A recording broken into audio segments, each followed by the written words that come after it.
Nous avons nourri ce mensonge, qui est que la vie est une question de bonheur et de confort. Mais c'est faux. La vie est une question de sainteté. Et d'action. C'est une question de travail et de sainteté. Faites quelque chose. Levez-vous et faites quelque chose. Parce que quand la mort viendra frapper à votre porte, vous ne voulez pas être au repos. Vous ne voulez pas être pris dans vos pensées. Vous ne voulez pas être pris dans vos sentiments. Vous voulez partir en travaillant. Je veux mourir en travaillant.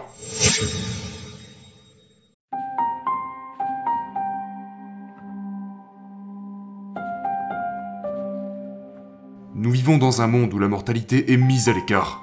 D'accord? Nous n'enterrons plus nos morts nous-mêmes. Quand les gens sont malades, nous les envoyons à l'hôpital, au lieu d'avoir des hospices à la maison.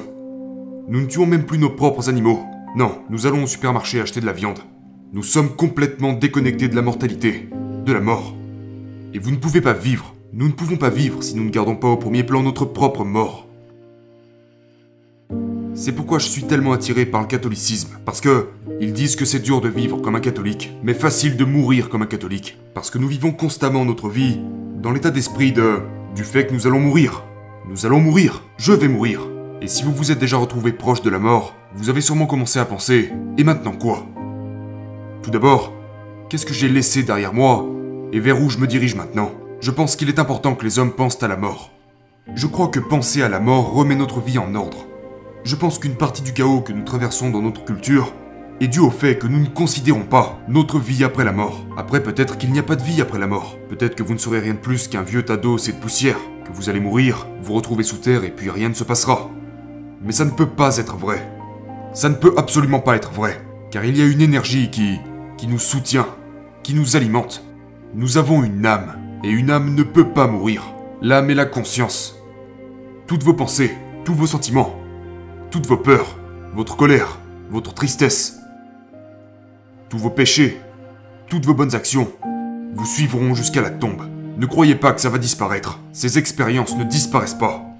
Votre corps disparaît. Mais tout ce que vous êtes depuis l'intérieur continue à vivre.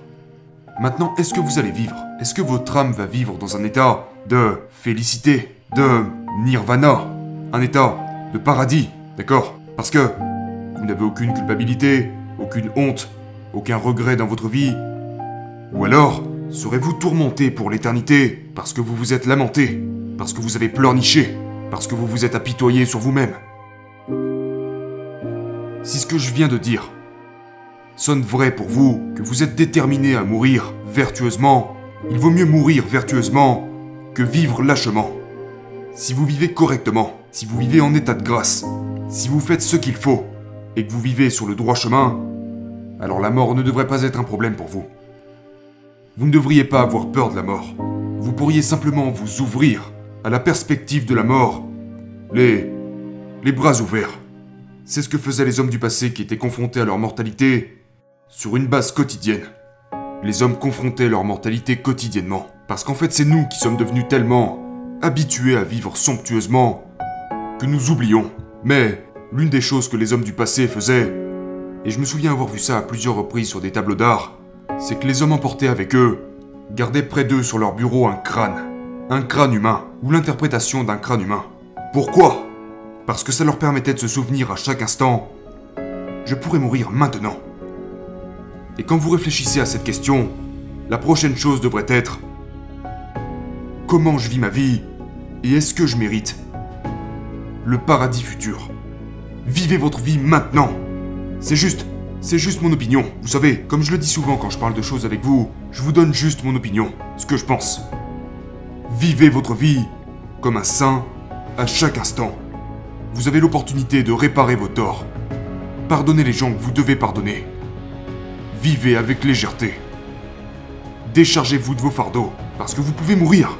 Vous pouvez légitimement mourir, mais si vous vous déchargez de vos fardeaux, vous pourrez mourir avec légèreté. Je veux mourir avec juste un petit sourire sur mon visage.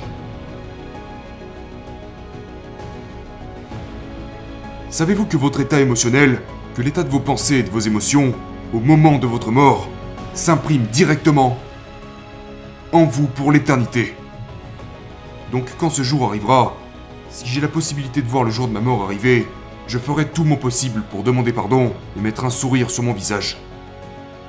Ce sont des choses auxquelles nous devrions vraiment penser. Aujourd'hui, les hommes ne pensent plus à ces choses. C'est pour cela qu'ils sont faibles. Les hommes doivent penser à leur mort, penser à leur propre mortalité, beaucoup plus souvent. N'oubliez pas que vous avez reçu le don de pouvoir penser à votre mortalité.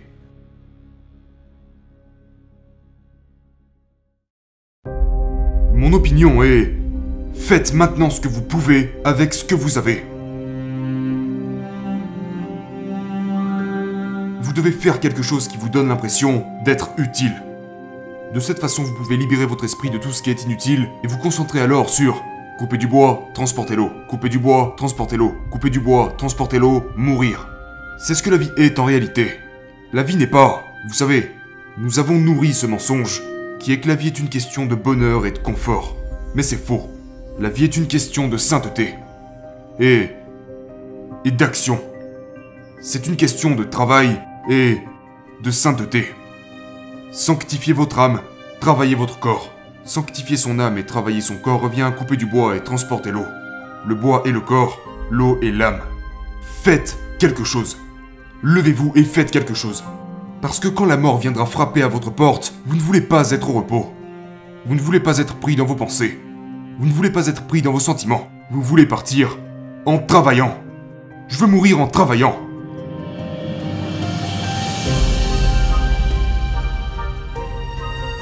Je veux mourir en faisant quelque chose. N'arrêtez jamais de faire des choses. Retournez au travail.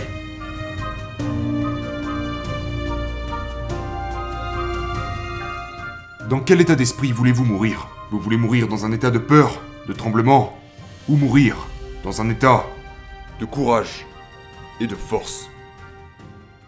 Je pense que c'est quelque chose auquel vous devriez penser, vers lequel vous devriez diriger votre esprit.